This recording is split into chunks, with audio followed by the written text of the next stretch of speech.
ಮೊದಲ ಭಾಗದಲ್ಲಿ ರೈತರು ಕಬ್ಬಿಗೆ 3,500 ರೂಪಾಯಿ ನಿಗದಿ ಮಾಡಬೇಕಂತ ಹೇಳಿ ನಡೆಸಿರುವಂತಹ ಹೋರಾಟಕ್ಕೆ ಇವತ್ತು ಮಹಿಳಾ ಮಣಿಗಳು ಬೆಂಬಲವನ್ನು ಸೂಚಿಸಿರುವಂತದ್ದು ಸದ್ಯ ದೃಶ್ಯದಲ್ಲೂ ಕೂಡ ನೀವು ನೋಡಬಹುದು. ಯಾವ ರೀತಿಯಾದಂತಹ ಮಹಿಳೆಯರು ಈ ಹೋರಾಟಕ್ಕೆ ತಮ್ಮ ಬೆಂಬಲವನ್ನ ಸೂಚಿಸಿದ್ದಾರೆ ಎಂದು ಕೂಡ ನೀವು ಗಮನಿಸಬಹುದು. ಅಂದ್ರೆ ಮುಧೋಳದ ಸಂಗೊಳ್ಳಿ ರಾಯಣ್ಣ ಸರ್ಕಲ್ ನಲ್ಲಿ ನಿರ್ಮಿಸಿರುವಂತಹ ರಮೇಶ್ ಗಳದನ್ ಅವರ ವೇದಿಕೆಗೆ ಈಗಾಗಲೇ ಮಹಿಳೆಯರು ಕೂಡ ಆಗಮಿಸಿ ಕಬ್ಬು ಬೆಳೆಗಾರರ ಹೋರಾಟಕ್ಕೆ ಈಗಾಗಲೇ ಬೆಂಬಲವನ್ನ ಸೂಚಿಸಿರುವಂತದ್ದು. ಖುದ್ದು ಈ ಬಗ್ಗೆ ಮಹಿಳಾ ಮಣಿಗಳನ್ನೇ ಮಾತಾಡಿಸ್ತಾ ಹೋಗ್ತೀನಿ. ಮೇಡಮ್, ಈಗ ಕಬ್ಬಿನ ಹೋರಾಟಕ್ಕೂ ಕೂಡ ತಾವು ಕೂಡ ಧುಮುಕಿರುವಂತದ್ದು, ಏನ್ ಹೇಳ್ತೀರಿ? ಏನಿಲ್ರಿ ಸರ, ನಮಗ ಘೋಷಣೆ ನಾವ್ ಮಾಡವ್ರಿ ಹಿಂಗ್ರಿ 3,500 ಕೊಡು ತನಕ ನಾವ್ ಇಲ್ಲೇ ಕೊಡ್ತೀವಿ. ನಮ್ ಪ್ರಾಣ ಹೋದ್ರು ಅಟ್ಟರಿ. ನಾವು ದುಡ್ದು ಎಷ್ಟು ನಮ್ ಜೀವ ಸಣ್ಣಾಗ್ಲಾಯ್ತಿ ಅನ್ನೋದು ನಮ್ಗ ರೈತರಿಗೆ ಗೊತ್ತ್ರಿ ಕಷ್ಟ. ನಾವ್ ನೀರ್ ಹಾಸಿದ ಲಾಗುಡಿ ಖರ್ಚ ಎಲ್ಲಾ ತೆಗದ್ರೆ ಏನೂ ಲಾಭ ಇಲ್ರಿ ನಮ್ಗ. ಇವ್ರು 3,500 ಕೊಡು ತನಕ ನಾವ್ ಇಲ್ಲೇ ಕುಂತೀವಿ. ಏನಾಗ್ತೈತಿ ಆಗಲ್ರಿ ಅದು. ಇಷ್ಟು ದಿನ ನಿಮ್ಮ ಗಂಡಂದ್ರೆ ಬಂದಿದ್ರು, ಈಗ ನೀವು ಬಂದಿರಿ? ಇಲ್ರಿ ಸರ, ನಾವ್ ಹತ್ತನೇ ತಾಲೂಕದಾಗ 4 ದಿನ ಅಲ್ಲೇ ಗಂಡ್ರ ಮಕ್ಳು ಮನ್ಯಾಗೆಲ್ಲ ಬಿಟ್ಟು ಹೋರಾಟಕ್ಕೆ ಅಲ್ಲೇ ನಿಂತಿದೇವ್ರಿ. ಮತ್ತೆ ಇಲ್ಲಿ ಬಂದಿದೀವಿ ನಾವು.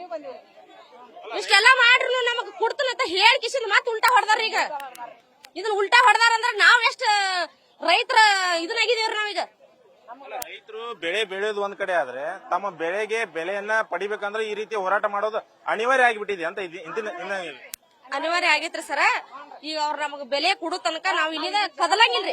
ಏನಾಗ್ತೈತಿ ಆಗಿಲ್ರಿ ಅದು. ಒಟ್ಟ ಸರ್ಕಾರಕ್ಕೆ ಏನ್ ಹೇಳ್ತೀರಿ ಅಮ್ಮ ಬೆಲೆ ನಿಗದಿ ಮಾಡೋದು? ಅವ್ರು ಕುಡ್ಲೇಬೇಕ್ರಿ. ಏನಾದ್ರು ಮನೆಯವ್ರು ಕೊಡತಾರನ್ರಿ? ನಮ್ ಮನೆ ನಾವು ದುಡ್ದು ನಾವ್ ಕೇಳಾಕತ್ತಿದೀವ್ರಿ. ಅವ್ರ ಲಾಭ ಇಲ್ದ ಯಾವ್ದು ಮಾಡಂಗಿಲ್ರಿ. ನಾವು ದುಡ್ದನ ಅವ್ರ ಮನೆಯವ್ರ ಕೊಡಾತಿಲ್ರಿ. ನಮ್ ಗಂಟೆ ನಾವು ಕುಡ್ಲಾಕ ಅವ್ರ ಹಿಂದ ಮುಂದ ತುಳಿಯತಾರಿ. ಸರ್ಕಾರಕ್ಕೆ ನಾವ್ ದಯವಿಟ್ಟು ಹೇಳಾರಿ, ನಾವು ದುಡ್ದ ನಾವ್ ಕೇಳತ್ತೇವು, ನಮಗ ಬೆಲೆ ಸಿಗಬೇಕು. ಇನ್ನೊಬ್ರು ಮಹಿಳೆಯರಿದ್ದಾರೆ, ಅವ್ರನ್ನು ಕೂಡ ಮಾತಾಡ್ತೀನಿ. ಮೇಡಮ್ ಅವ್ರ ಇವತ್ತಿನ ಪ್ರತಿಭಟನೆ ಭಾಗಿಯಾಗಿದ್ದೀರಿ, ಏನ್ ಹೇಳ್ತೀರಿ? ನಮ್ ಕಬ್ಬಿನ ಬಿಲ್ ಕೊಡ್ಬೇಕಂತ ಅಟ್ಟ ಹೇಳ್ತೀವ್ರಿ ಅವ್ರಿಗೆ 3,500. ನಮ್ ಮನೆಯಾರ ಗಂಡ್ಮಕ್ಳು ಎಲ್ಲಾರು ಬಂದ್ ಈಗ 15 ದಿನ ಇಲ್ಲಿ ಮಾಡಿದ್ರು. ಅವ್ರು ಒಪ್ಕೋತಾ ಇಲ್ರಿ. ಅದಕ್ಕ ನಾವು ಬಂದಿವ್ರಿ. ಅವ್ರು ಒಪ್ಕೊಂಡ್ರೆ ಸರಿ, ಒಪ್ಕೊಳ್ಲಿಲ್ಲ ಅಂದ್ರೆ ನಾವ್ ಒಟ್ಟ ಎದ್ದು ಹೋಗಂಗ ಇಲ್ರಿ. ಕಂಟಿನ್ಯೂ ಆಗಿರ್ತದ್ರಿ ನಿಮ್ ಹೋರಾಟ? ಇಲ್ಲೇ ಇರ್ತೀರಿ? ಇಲ್ಲೇ ಇರ್ತೀವ್ರಿ. ಸಿದ್ದರಾಮಯ್ಯ ಹೇಳೋ ಮಟ್ಟ ನಾವ್ ಎಲ್ಲಿ ಹೋಗಂಗಿಲ್ಲ ರೀ. ಸರ್ಕಾರ 3,500 ಕೊಡೋ ಮಟ್ಟ ನೀವು ಎದ್ದು ಹೋಗೋದಿಲ್ಲ. ಈಗಾಗಲೇ 3,300 ರೂಪಾಯಿ ಘೋಷಣೆ ಮಾಡಿದ್ರು. ಅವಾಗೆಲ್ಲ ರೈತರು ಒಪ್ಕೊಂಡಿದ್ರಲ್ಲ? ಅದನ್ನೇ ನಾವ್ ಒಪ್ಕೊಂಡಿಲ್ಲ ರೀ. ಅವ್ರು ಮಾಡಿರ್ಬೇಕ್ರಿ, ನಾವಂತೂ ಒಪ್ಕೊಂಡಿಲ್ಲ ರೀ. 3,500 ಕೊಡೋ ಮಟ್ಟ ನಾವು ಹೋರಾಟ ನಿಲ್ಸಂಗಿಲ್ರಿ. ಅಜ್ಜಿ ಇದಾರೆ, ಅವ್ರನ್ನು ಕೂಡ ಮಾತಾಡ್ಸ್ತೀನಿ. ಅವರ ಹೋರಾಟಕ್ಕೆ ಭಾಗಿಯಾಗಿರಿ, ಏನ್ ಹೇಳ್ತೀರಿ? ಹೋರಾಟಕ್ಕೆ ಹೇಳುದಂದ್ರೆ ಏನ್ರಿ ಸರ್ ಹೇಳ್ರಿ. ಈಗ 3,500 ಕೊಡ್ತಾನ ಅಂದ್ರಿ. 3,500 ಅದ್ರ ಏನ್ ಹಾಕಿರ್ತತಿ, ಏನ್ ಮಾಡಿರ್ತತಿ ಅಂತ ಅವ್ರಿಗೆ ಗೊತ್ತಿರಂಗಿಲ್ಲ. ಗೊತ್ತಿರಂಗಿಲ್ಲ. ಇಲ್ಲಿ ನಾವು ಹನಿ ಬರಸೀತಿ ಅದ್ರ ಮುಕ್ಕಳಿಯಾಗ ಏನ್ ಹಾಕಬೇಕು, ಏನ್ ಬಿಡ್ಬೇಕು, ಅದ್ ಹೆಂಗ್ ಬೆಳಿತೈತಿ ಹೆಂಗಿಲ್ಲ ಅನ್ನೋರು ನಮಗಿರ್ತೈತಿ. ಅವಾಗೇನ್ ಅರಿವು ಇರಂಗಿಲ್ಲ. ಅರಿವು ಇರ್ತೈತಿ, ಅರಿವು ಇಲ್ಲ. ಮ್ಯಾಲಿದ್ ಬರ್ತೈತಿ, ಕಿಶಾಕ್ ಹಾಕೋದು, ಮನಿ ತುಂಬುದು. ಸೆಟ್ ಬಂದ್ರೆ ಬರ್ಲಿಲ್ಲ, ಸೆಟ್ ಬಂದ್ರೆ ಬರೋನಕ ಗೌರ್ಮೆಂಟ್ ದುಡ್ಡು ನಮಗ್ ಕೊಡಾಕ ಏನ್ ಇವ್ರ ಗಂಟು ಹೋಗತಿ ಇಷ್ಟ ಕೇಳೋಣ.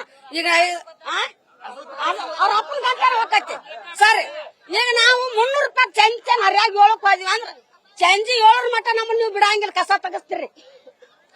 300 ರೂಪಾಯಿದಾಗ ಬ್ಯಾರೆ ಕಡೆ ಹೋದ್ರ 500-600 ರೂಪಾಯಿ ಹೆಣ್ಣಾಳಿ ಪಗಾರ ಐತಿ. ಗಂಡಾಳರ ಕುಡಿದ್ ಮನ್ಯಾಗ ಬಿದ್ದು ಅಂದ್ರ ನಾವ್ ಆ ಕಬ್ಬನಾಗ ದುಡಿನು ಯಾವಾಗ, ನಾವ್ ತಿನ್ನೋನು ಯಾವಾಗ, ಬರ್ದು ಯಾವಾಗ, ತಿನ್ನೋನು ಯಾವಾಗ, ಎಟ್ಟಿಟ್ ಮಕ್ಳ ಸಾಲಿ ಕಲ್ಸೋನು ಹೆಂಗ, ನಮ್ ಹೊಟ್ಟೆ ತಿನ್ನೋನು ಏನು, ಮೇಲೆ ಅರಿವಿ ತಗೊಳ್ಳೇನು ಕೊಂಡ್ ಕಾಳ ಏನ್ ಮಾಡ್ತಾರ ರೈತರ? ಬಡ ಆಳ್ ಹಚ್ಚಿ ಮುರ್ಸಂಗಿಲ್ಲ, ಪಗಾರ ಕೊಡ್ತಿ ಮುರಿಯಾಕ್ ಬರತಾರ. ತಿನ್ನಕ್ ಕಾಳಾರ ಬೇಕಾಗಿಲ್ರಿ? ಬೇಕೋ ಬೇಡ? ನೋಡ್ರಿ, ನಮ್ಗ ಈಗ ಏನಾಗೈತ್ಲೆ, ಇದು ಉಲ್ಟಾ ಪೆಟ್ಟ ಬಿದ್ದಾನ. ಉಲ್ಟಾ ಪೆಟ್ಟ ನಮ್ಗೀಗ ಎಟ್ ಈಗ ಆಗೈತ್ಲೆ ಅಟ್ ನಮ್ಗೆ ಕೊಡೋ ಮಟ್ಟ ನಾವ್ ಮಾತ್ರ ಹೇಳಂಗಿಲ್ಲ. 3,500 ರೂಪಾಯಿ ಕೊಡೋ ಮಟ್ಟ ಹೇಳಂಗಿಲ್ಲ, ಒಯ್ಯಾನಂಗಿಲ್ಲ.